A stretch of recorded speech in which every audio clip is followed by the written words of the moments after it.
Bonjour les enfants et bienvenue pour une nouvelle leçon de lexique. Je suis Mariam, votre prof de français pour aujourd'hui.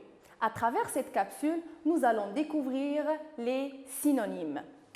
Nous sommes encore dans la 5e séquence et nous travaillons sous le thème de la sécurité routière et du code de la route. À la fin de cette leçon, vous allez être capable d'identifier et d'utiliser les synonymes. Mais avant de découvrir nos phrases de départ, je voudrais vous demander quelque chose. Dites-moi, avez-vous envie de ripailler? Oui, ripailler. Avez-vous envie de ripailler? Vous avez bien entendu. Vous n'avez pas compris? Mais plutôt c'est facile. Ah, je vais le dire autrement. Avez-vous envie de manger? Manger, oui. Ripailler veut dire manger. Pour facilement vous expliquer, j'ai fait appel à un synonyme. Manger est le synonyme de ripailler. Passons maintenant à nos phrases. Je vais lire et vous allez écouter attentivement, car à la fin de cette lecture, je vais vous poser quelques petites questions pour m'assurer que vous avez bien compris. La première phrase. La voiture roule sur la chaussée. Les automobiles roulent sur la chaussée. Le port de la ceinture de sécurité est indispensable. Le port de la ceinture de sécurité est nécessaire. Il est interdit de stationner au milieu de la chaussée. Il est défendu de stationner au milieu de la chaussée. Je vais reprendre la lecture encore une fois. Les voitures roulent sur la chaussée. Les automobiles roulent sur la chaussée. Le port de la ceinture de sécurité est indispensable. Le port de la ceinture de sécurité est nécessaire. Il est interdit de stationner au milieu de la chaussée. Il est défendu de stationner au milieu de la chaussée. Passons maintenant à la première question. Pourquoi le port de la ceinture de sécurité est-il nécessaire? Pourquoi le port de la ceinture de sécurité est-il nécessaire? Je vous laisse quelques secondes pour réfléchir. Je pense que c'est simple. Oui, très bien, c'est pour éviter des chocs en cas d'accident. Passons à la deuxième question. Pourquoi est-il interdit de stationner au milieu de la chaussée? Pourquoi est-il interdit de stationner au milieu de la chaussée? Je vous laisse quelques secondes. Réfléchissez bien. Oui, très bien, c'est pour ne pas gêner la circulation et pour ne pas causer des accidents. Maintenant, on passe à d'autres genres de questions. Qu'est-ce qui roule sur la chaussée? Qu'est-ce qui roule sur la chaussée? Souvenez-vous bien de la première et la deuxième phrase. Qu'est-ce qui roule sur la chaussée? Très bien, les voitures. Je veux encore une autre réponse. Très très bien, les automobiles. Qu'est-ce qu'on remarque? À cette question, on a trouvé la même réponse. Qu'est-ce qui roule sur la chaussée? Les voitures, les automobiles. Qu'est-ce qu'on remarque? Ces deux mots ont le même sens. Ils ont le même sens. Et nous pouvons remplacer le premier mot par le deuxième sans changer le sens de la phrase. Ce sont deux synonymes.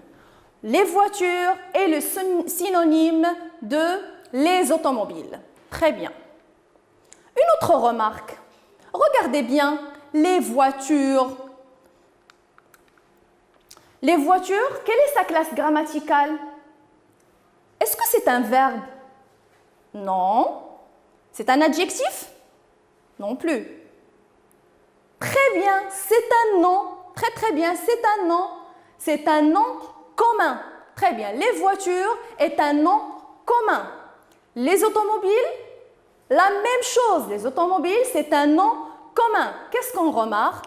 On remarque que les deux mots synonymes ont la même classe grammaticale. Très très bien. Les voitures, les automobiles sont deux synonymes qui ont le même sens. Ils ont le même sens, sont deux mots qui ont le même sens et qui ont la même classe grammaticale. Passons à une autre question. Que peut-on dire du stationnement au milieu de la chaussée? Que peut-on dire du stationnement au milieu de la chaussée? Très bien, il est interdit, il est défendu. C'est ce qu'on a vu dans la troisième et la quatrième phrase de départ. Pour répondre à cette question, on a trouvé deux réponses possibles. Il est interdit, il est défendu. Ce sont deux mots qui ont le même sens. La phrase n'a pas changé de sens, même si on a remplacé le premier mot par le deuxième. Alors, interdit est le synonyme de défendu. Et on a la même remarque de la classe grammaticale. Interdit et défendu sont de la même classe grammaticale. Qu'est-ce qu'on déduit?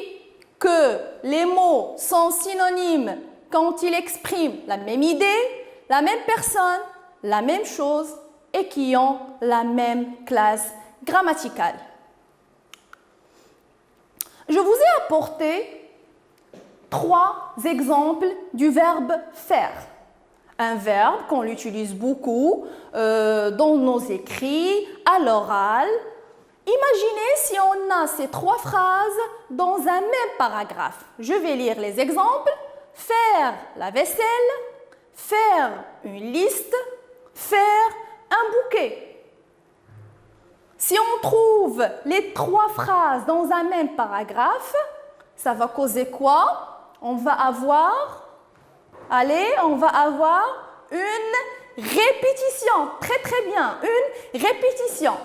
Alors, pour éviter cette répétition, je vais vous demander de remplacer le verbe faire par un synonyme.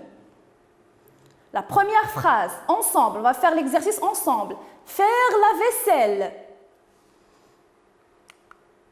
Très bien, on peut le remplacer par laver la vaisselle. Très très bien, très très bien.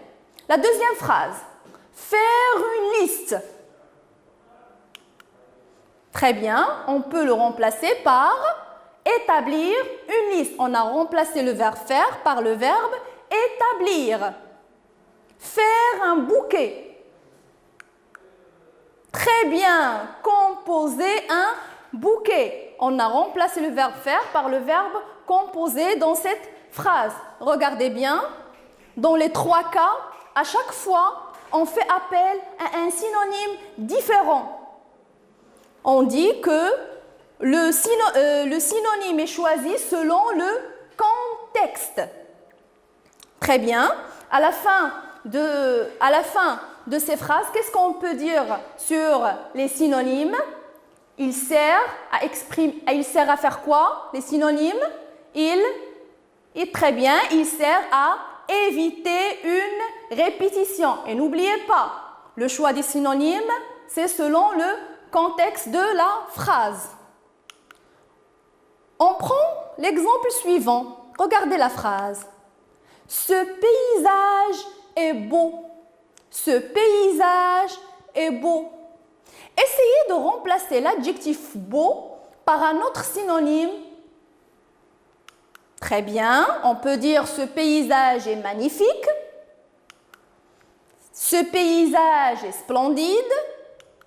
Ce paysage est merveilleux. Très très bien. Vous avez remplacé l'adjectif beau par 3 autres adjectifs. On a ici 3 mots. Ils ont la même signification, mais ils sont très bien, ils sont de plus en plus forts. C'est de plus en plus intense. Très très bien. Ça sert à exprimer quoi? Très bien, ça sert à exprimer des nuances. Les adjectifs, ou plutôt les mots qui ont la même signification, peuvent avoir des nuances différentes. On peut dire que le synonyme dans ces cas, les synonymes servent à exprimer des nuances. À retenir, qu'est-ce qu'on peut dire sur les synonymes? Ce sont des mots qui ont à peu près le même sens. Des mots sont synonymes lorsqu'ils désignent la même chose, la même personne, la même idée et qu'ils sont de la même classe grammaticale. Un mot peut avoir plusieurs synonymes. Le sens de la phrase nous permet de trouver le synonyme qui convient, selon le contexte bien sûr. Et on utilise des synonymes pour éviter la répétition ou pour exprimer des nuances. Reprenons, n'oubliez pas que les synonymes, ils ont le même sens, la même classe grammaticale, on les choisit selon le contexte et ça sert pour éviter la répétition et exprimer des nuances. Avant de vous dire au revoir, je vais vous demander de faire quelque chose à la maison. Qu'est-ce que vous allez faire? Vous allez essayer de concevoir votre propre dictionnaire de synonymes que vous allez compléter au fur et à mesure tout au long de votre apprentissage du français. Qu'est-ce qu'il me reste à vous dire maintenant? Au revoir et à la prochaine séance. Merci.